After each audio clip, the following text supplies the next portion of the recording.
కష్టాలను అన్ని నేను దాటుకుంటూ కష్టాన్ని ఇష్టంగా ఎంచుకున్నాం కాబట్టి ఈరోజు ఈ స్థాయిలోకి వచ్చాం.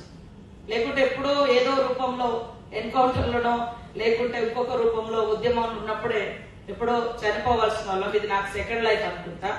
బట్ ఈ మిగిలిన లైఫ్ కూడా సమాజానికి ఎలా ఉపయోగపడుతుందని ఆలోచించి నా స్టెప్ బై స్టెప్ నా జీవితంలో ఎడ్యుకేషన్ మీద కాన్సన్ట్రేట్ చేసి ఉద్యమాల నుంచి బయటకు వచ్చిన తర్వాత చదువుకొని లాయర్గా పనిచేసి ఏ కోర్టు అయితే నన్ను విక్టిమ్ అంటే క్లయింట్ గా చూసిందో నక్సల్స్ కేసులలో అదే కోర్టులో ఏ లాయర్ అయితే నా కేసెస్ ఆర్గ్యుమెంట్ చేసిండ్రో అదే లాయర్ దగ్గర ఆఫ్టర్ 5 years తర్వాత మరి బ్లాక్ కోట్ వేసుకొని అదే జడ్జి ముందుకు నిలబడడం అనేది నా మొదటి కష్టం.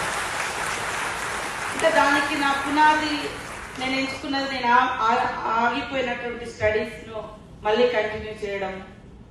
నేను ఏదైతే వరంగల్ కోర్టు వరంగల్ నుంచి సో అక్కడే మళ్ళీ నా మొదటి దానిగా అంటే సక్సెస్ గా నేను ఎంచుకోవడం జరిగింది. దాని తర్వాత నాకు కొంత ధైర్యం వచ్చింది. సో అట్లా అందరి సూచనలు సలహాల మేరకు పాలిటిక్స్ లోకి వచ్చి ఫస్ట్ సారి ఓడిపోయినా ఎక్కడైతే ఓడిపోయినా అక్కడే మళ్ళీ కష్టపడి 5 years తిరిగి పబ్లిక్ తోటి అంటే ఉండి పబ్లిక్ లో గెలిచి ఈరోజు 3rd time ఎమ్మెల్యేగా గెలిచి మినిస్టర్ గా నాకు అది కూడా పంచాయతీ రాజ్ బిగ్గెస్ట్ పోర్ట్ఫోలియో అది ఒక ట్రైబల్స్ ఫస్ట్ టైం వచ్చింది ఈ general the same time observation ద్వారా వచ్చే సూచనలు సలహాలు మన ప్రభుత్వం ముఖ్యంగా మీ శాఖకు పోలీస్ శాఖకు ముఖ్యమంత్రి గారే మినిస్టర్ గా ఉన్నారు కాబట్టి చాలా సానుకూలంగా అదేవిధంగా అనుకూలంగా మీకు తప్పకుండా మన ప్రభుత్వం డెసిషన్స్ తీసుకుంటుందని భావిస్తా ఉన్నాను.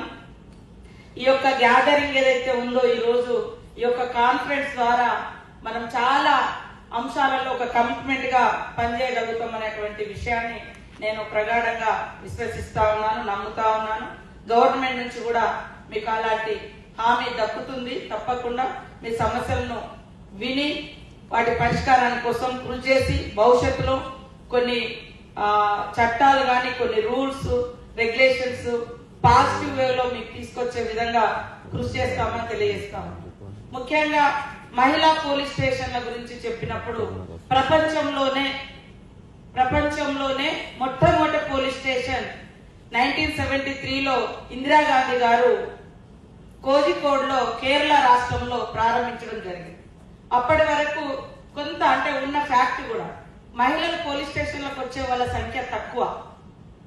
విక్టిమ్స్ గా ఏదైనా చెప్పుకోవడానికైనా ఏదైనా రావాలన్నా ఏదైనా ప్రాబ్లం ఉన్నా. కానీ ఎప్పుడైతే మహిళా police stations day by day increase అయినాయో పెరిగినాయో దాని ద్వారా ఉమెన్ కూడా చాలా మంది వాళ్ళ ప్రాబ్లమ్స్ చెప్పుకోవడానికి వస్తున్నారు. సేమ్ టైంలో చెప్పుకోవడానికి రావడానికి ఏంటంటే సేమ్ కామన్ అక్కడ ఉన్నది ఉమెన్ ఆఫీసర్, నేను కూడా ఉమెన్ కాబట్టి నా బాధ వింటారు, నాకు న్యాయం జరుగుతుంది అనేది ఎక్కువ నమ్మకం. నేను అంటే జెంట్ పోలీస్ ను తగ్గించడం కాదు, ఒక కామన్ ఎజెండా. ఇక్కడ నాకు సంబంధించి చూస్తే నా లైఫ్ డిఫరెంట్. నేను సీతక్క, మీరు పోలీస్, మానవ పరిణామ క్రమము లేదా ఒక డిఫరెంట్ టైమింగ్స్. సో దాన్ని కూడా మనం కొంత పై అధికారులు సానుకూలంగా అర్థం చేసుకుని వాళ్ళ పట్ల ఎస్ మేము 1965లోనే ఇండియాలో మరి ఐరన్ లేడీ ఆఫ్ ఇండియా ఏదైతే ఇందిరమ్మని చూసినాం ఒక ప్రధానమంత్రి స్థాయికి అంటే 1965-70s లోనే మనం చూసినాం. అప్పటికిప్పటికీ జనరేషన్ చాలా మార్పులు వస్తా ఉంది. సో మనం అన్ని రంగాలలో అన్ని రకాలుగా ఆకాశాన్ని చీల్చుకుని వెళ్లే కాడి నుంచి పోతే భూమి లోపలికి కూడా వెళ్లి ఇలాంటి భయంకరమైనటువంటి మరి బొగ్గు బావులలో కూడా మహిళా ఉద్యోగులపై పనిచేస్తున్నారు. పోలీస్ ఆఫీసర్స్ కూడా మహిళలు చాలా విరోచితంగా పనిచేస్తున్నారు. కానీ నేను అనేది ఏంటంటే ఒక స్పెషల్ సిస్టమ్ ఉమెన్ బాడీలోనే ఉంది.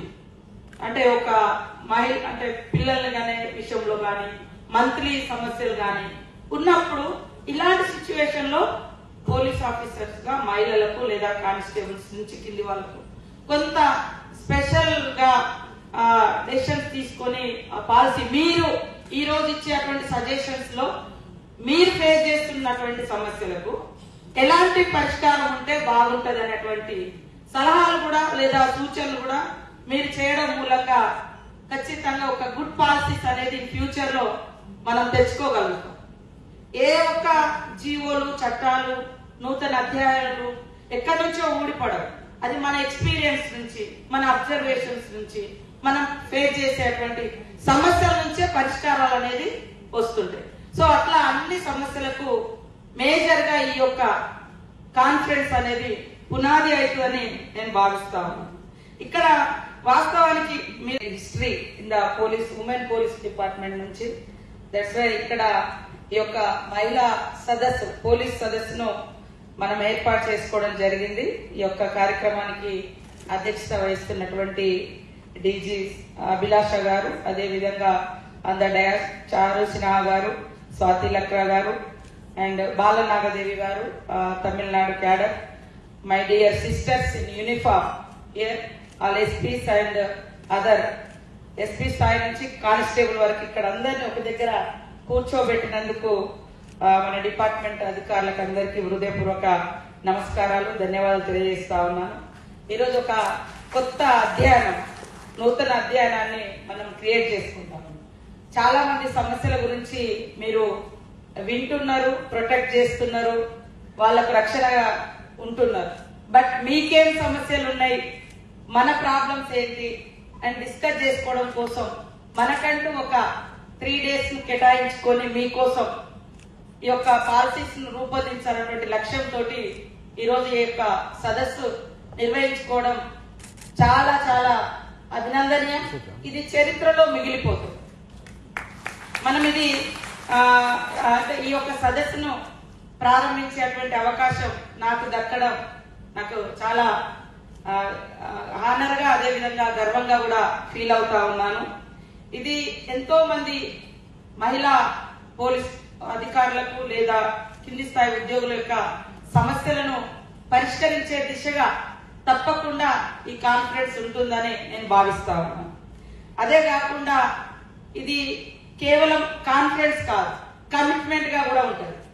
మనం తీసుకునేటువంటి నిర్ణయాలు మీరు ఫేస్ చేసేటువంటి సమస్యలకు పరిష్కారాన్ని ఇచ్చేటువంటి ఏదైతే సిస్టర్స్ ఇన్ మీరందరూ కూడా ఒక సింబల్ ఆఫ్ అంటే మనం ఒక 3 సింహాలకు ప్రతినిధులు అని అంటారు. సేమ్ టైంలో మీరందరి మరి ఒక పోలీస్ అధికారులుగా ఉన్నటువంటి మా సిస్టర్స్ అందరు కూడా ఈరోజు మనందరి యొక్క ఆలోచన కరేజ్, కమిట్మెంట్, చేంజ్. ఇది ఖచ్చితంగా మీలో ఉండాల్సిందే. ఆ డ్యూటీకి వచ్చేటప్పుడు మీరు ఆ కరేజ్ తోటి వస్తారు, ఆ కమిట్మెంట్ తోటి వస్తారు. మార్చాలి వ్యవస్థలో ఉన్నటువంటి తప్పులను, చట్టానికి లోబడి పని చేయించాలి, వ్యవస్థను చట్టానికి లోబడి తీర్చిదిద్దాలి, చేంజ్ రావాలి అనేటువంటి ఉద్దేశంతో యూనిఫామ్ వేసుకున్నప్పుడు చాలా లక్ష్యాలతో వస్తుంటాం. కానీ కాల క్రమంలో ఒక్కొక్కసారి పర్సనల్ లైఫ్ లో లేదా ఆఫీసర్స్ నుంచి వచ్చేటువంటి ఇబ్బందుల రీత్యా మనం కూడా డీలా పడిపోతాం. సో ఎప్పుడు కూడా ఆ డీలా పడడం అనేది రాకూడదు. జాయిన్ అయ్యేటప్పుడు ఎంతైతే కమిట్మెంట్ తోటి, కరేజ్ తోటి, ఏ టార్గెట్ పెట్టుకుని అయితే ఈ జాబ్ లోకి వస్తామో, రిటైర్ అయ్యేంత వరకు కూడా ఆ ఫెరోషియస్నెస్, ఆ కమిట్మెంట్, ఆ ఆలోచన ఖచ్చితంగా చూపించాలి. కష్టాలు, సమస్యలు అందరికి వస్తాయి. పెద్దవాళ్ళు ప్రధానమంత్రులు కావచ్చు, లేదా డీజీ కావచ్చు, హోమ్ మినిస్టర్ కావచ్చు, ఇంకెవరైనా కావచ్చు, కింద కానిస్టేబుల్ వరకు లేదా మన ఆఫీస్ లో ఉండే స్వీపర్ వరకు అందరం మనుషులమే. కాబట్టి అందరికి ఒక సూచన ఉంటుంది, ఒక సూత్రం, ఎంత చెట్టుకి అంత గాలి అని. సో ఏ స్థాయిలో ఉండే ప్రాబ్లమ్స్ ఆ స్థాయిలో ఉంటాయి. కానీ అక్కడే ప్రాబ్లం ఉందని అక్కడే ఆగిపోతే నేను ఇక్కడి వరకు వచ్చేదాన్ని కాదేమో. ఎందుకంటే నా లైఫ్ అయితే మీకు చాలా మందికి తెలుసు, చాలా డిఫరెంట్. ఇక్కడ నేను ఒక ఉమెన్ ఆఫీసర్ గా మీరందరూ వచ్చారు, నేను ఒక మహిళగా ఒక మినిస్టర్ గా నేను ఉన్నా కాబట్టి ఈ రోజు నాకు ఈ అవకాశం దక్కింది. కామన్ ఎజెండా ఏంటంటే ఇక్కడ అందరూ మన జెండర్లు అంటే మనమంతా ఉమెన్ కాబట్టి నా నా దృక్పథం, నా లైఫ్ స్టైల్ స్టార్టింగ్ లో డిఫరెంట్ గా ఉండే, భిన్న ధృవాలుగా యాక్చువల్ గా నా పాస్ట్ లైఫ్ చూస్తే. బట్ ఇక్కడ ఈ యొక్క స్థాయికి వచ్చి నేను ఉమెన్ కాబట్టి ఈరోజు ఉమెన్ పోలీసింగ్ కాన్ఫరెన్స్ కు నన్ను ఆహ్వానించారు. సో ఇక్కడ మనందరినీ కలిపింది కామన్ ఏంటిదంటే జెండర్, మనమందరం మహిళలం. సో ఇలాంటి వాటి ద్వారా కొన్ని సమస్యలను పరిష్కరించడానికి మహిళలకు ఎక్కువ స్కోప్ ఉంటుంది, మహిళలతో ఇంటరాక్ట్ కావడానికి ఎక్కువ అవకాశం ఉంటుంది మహిళలుగా. సో అట్లా మహిళలకు చాలా వరకు మహిళా పోలీస్ స్టేషన్స్ వచ్చిన తర్వాత, మహిళా ఆఫీసర్స్ వచ్చిన తర్వాత, మహిళా కానిస్టేబుల్స్ ఉన్న తర్వాత కొంత సెక్యూరిటీగా ఫీల్ అవుతారు మహిళలు. అప్పుడు వాళ్ళ బాధను చెప్పుకోవడానికి కూడా ఎక్కువ వస్తూ ఉంటారు. సో మీరు ఇక్కడ ఉన్నటువంటి వాళ్ళందరూ కూడా ఖచ్చితంగా మహిళా బాధితులు వచ్చినప్పుడు ఇంకా కొంత హ్యుమానిటీని జోడించి, ఎస్ మనం ఖచ్చితంగా లీగల్ గా పోలీస్ గా మన డ్యూటీ మనం చేయాల్సిందే, ఖచ్చితంగా అన్ని మన నిబంధనలకు మనం కట్టుబడి ఉండాల్సిందే.